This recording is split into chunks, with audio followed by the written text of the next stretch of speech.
Hello and welcome to the Dr. English channel. We're so glad you could join us today. Hey everyone, welcome back to Dr. English channel, the place where learning English actually feels good and doesn't stress you out.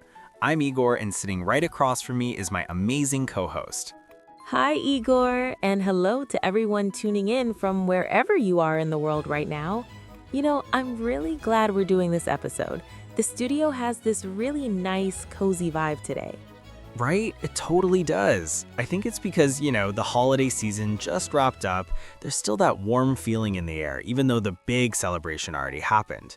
Exactly. Everything feels calm and comfortable. So, Igor, I've got to ask, how are you feeling today? Still recovering from all the holiday craziness, or are you back to full energy mode? You know what? I'm doing pretty good, thanks for asking. Yeah, I'm a little bit tired, not gonna lie, but it's that good kind of tired, like when you're tired because you actually enjoyed yourself and had fun. Oh, I totally get that. That's the best kind of exhaustion. And actually, that brings us right into what we're talking about today. We're going to dive into everything Christmas related. Ooh, I'm so down for this. But wait, Karina, Christmas already happened, like it's done and dusted now. You're absolutely right, Igor, and that's exactly the point. Since it's already over, we're going to be talking about everything in the past. We'll be using past tense verbs the whole time. Okay, I see where you're going with this. Past tense is super important because, let's be honest, we spend so much time talking about things that already happened, like what we did yesterday, what we ate last week, where we went last month. Precisely. So the big question we're answering today is, how was your Christmas? What did you do? Perfect. We can share our actual stories and our listeners get to learn tons of useful vocabulary at the same time. Win-win. I love it. But hey, Igor, before we get into the good stuff, we should probably do that thing we always do. Oh, right, the important reminder. Okay, everyone listening right now, if you haven't already, please hit that subscribe button for Dr. English channel. Yes, seriously, just click it. And if you're finding these episodes helpful or entertaining, go ahead and smash that like button too. It genuinely helps us keep making more content like this. And if you've got friends who are learning English or just want to improve their conversation skills, share this with them. The more people we can help, the better. All right, thanks everyone. Okay, Karina, let's jump right in. I'm genuinely curious, what was your Christmas like this year? Oh man, Igor, it was really lovely. Super busy though, like non-stop busy, but in a good way, Busy? What made it so hectic? Were you working during the holiday? No, nothing like that. I just didn't stay at my own place. I decided to travel and visit my parents at their house. So you went to see them. Hey listeners, catch that? Went is the past tense of go. So Karina, their place is pretty far from where you live, right? Yeah, it's a decent distance. I had to drive my car for about 3 hours to get there. 3 hours? Wow, that's quite a road trip. Was the highway super packed with cars? Oh my gosh, yes. There were so many vehicles everywhere. It honestly felt like the entire country decided to hit the road at exactly the same time. But you know what? Even though I was basically sitting in my car forever, I put on some music and that made it way more bearable. That's actually really smart. Music totally saves you when you're stuck in traffic like that. So eventually you made it to your parents' place. Who was there waiting for you? Literally everyone showed up. My mom and dad, obviously, but also my sister and my grandmother. It was what you'd call a full house, just packed with people. A full house is always nice, especially during the holidays. Sounds like it was pretty lively and energetic. What was the first thing that happened when you walked through the door? We just talked and talked and talked some more. You know how it is. You haven't seen each other in a while, so you're catching up on absolutely everything. And after all that talking, we moved to the kitchen and started cooking. Yes, cooking. Christmas really revolves around the food, doesn't it? What did your family end up making? We prepared this massive dinner. My mom tackled the main event. She cooked a turkey, and I'm not exaggerating when I say it was huge. Oh, nice. Turkey is such a classic holiday choice. Did you jump in and help her with the cooking? Yeah, I definitely helped out. My specific assignment was potato duty. I spent forever peeling potatoes, just potato after potato after potato. That sounds like serious work. It really was. But when you think about how amazing mashed potatoes taste at the end, it's totally worth all that effort. Can't argue with that logic. What else was on the menu? Any other side dishes?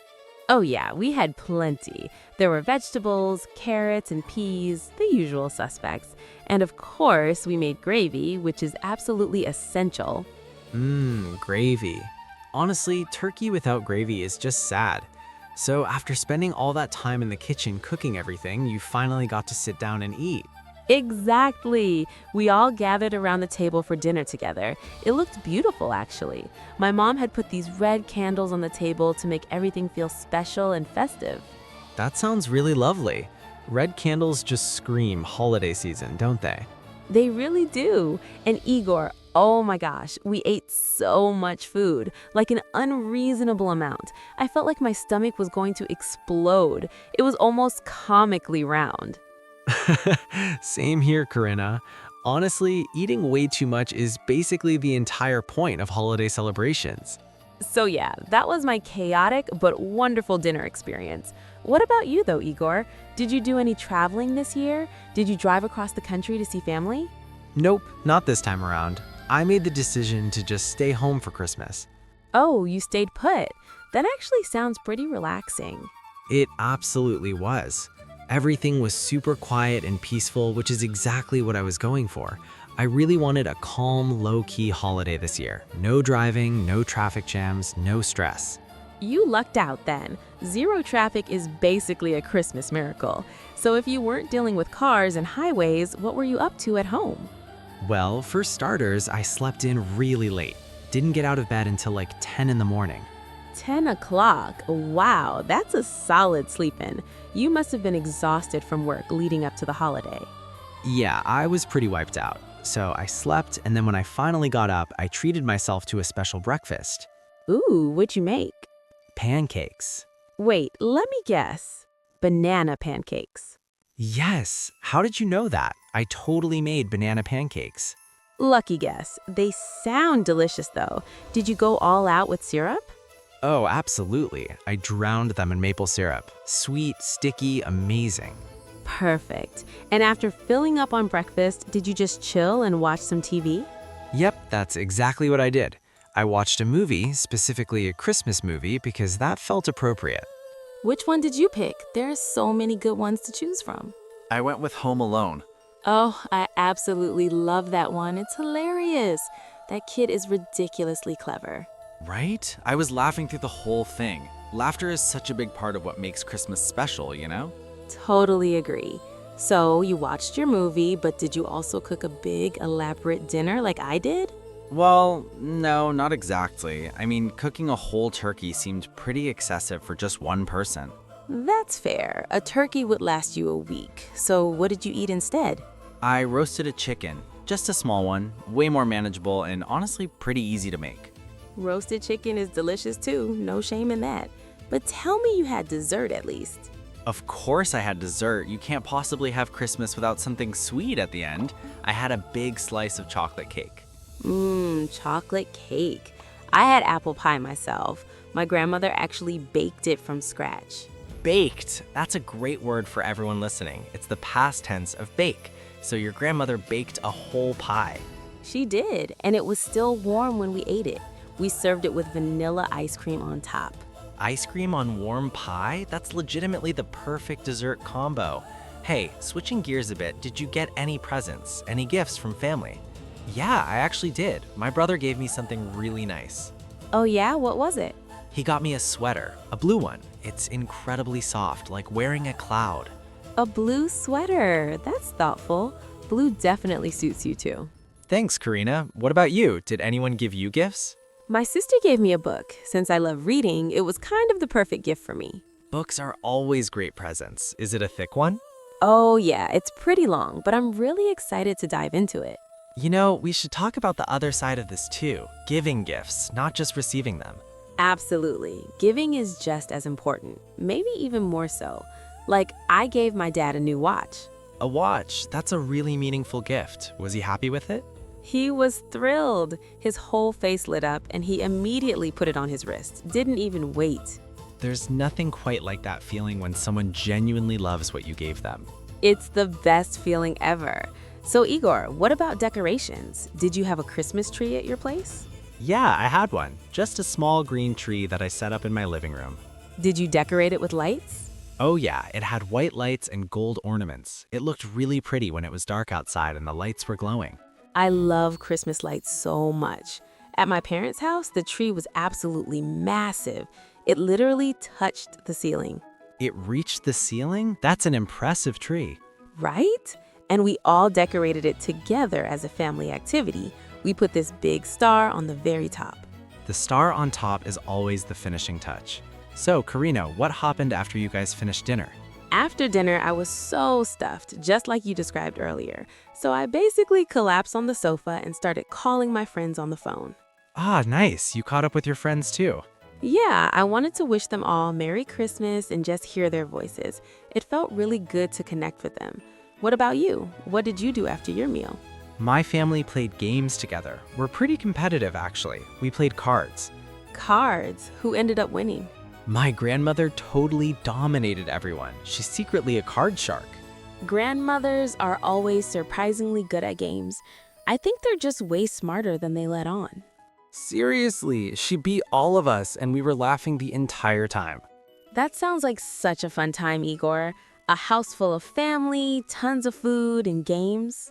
It was great, but honestly, Karina, your Christmas sounded amazing too. Peaceful, relaxing, with those delicious pancakes. Yeah, I think both approaches are perfectly valid ways to celebrate. And now here we are, Christmas has come and gone, we're back in the real world. Back to reality. But at least we've got nice memories to look back on. Exactly, those memories stick with you. Hey Karina, I just realized we used a ton of past tense verbs throughout this whole conversation. We absolutely did. And honestly, it's pretty natural to use them when you're telling stories about things that already happened. Hey everyone listening, did you notice how the verbs kept changing as we talked? Let's break it down for a second.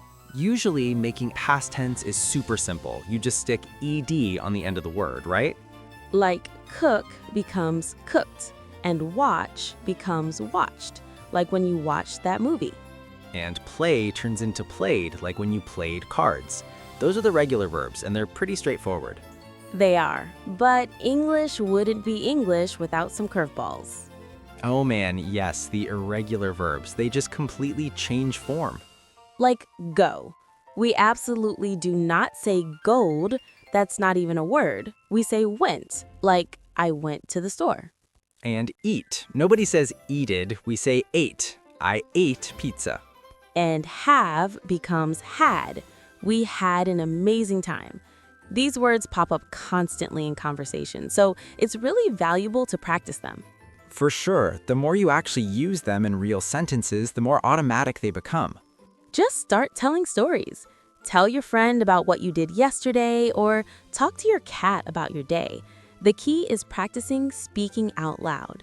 Yeah, and pets are excellent listeners. They never judge your grammar. Oh man, Igor, talking about all this food is making me hungry all over again. Same here. Maybe we should grab some lunch after we finish recording. Great idea. But before we wrap up, let's do a quick summary of everything we covered today. Good call. Let's recap the main points from our conversation. We basically shared our Christmas stories, but the whole time we were focusing on speaking in the past tense. Yep, we remembered that for most actions, you just add that little ed sound at the end, like how I cooked dinner and you watched a movie. Pretty simple, right? But we also highlighted those special irregular words that totally change, like how you went to your parents' house and I sat on my couch watching Home Alone. Exactly. And we also talked about the different ways people celebrate. Some people have busy, hectic holidays with travel and lots of people, while others prefer quiet, peaceful celebrations at home. Both are completely valid. What really matters is that you're happy, safe, and enjoying yourself. Perfect summary, Igor. Well, everyone, we're just about at the end of today's episode. But hold on, we've got one question we want to ask you before we go. Yes, we really want to hear your stories.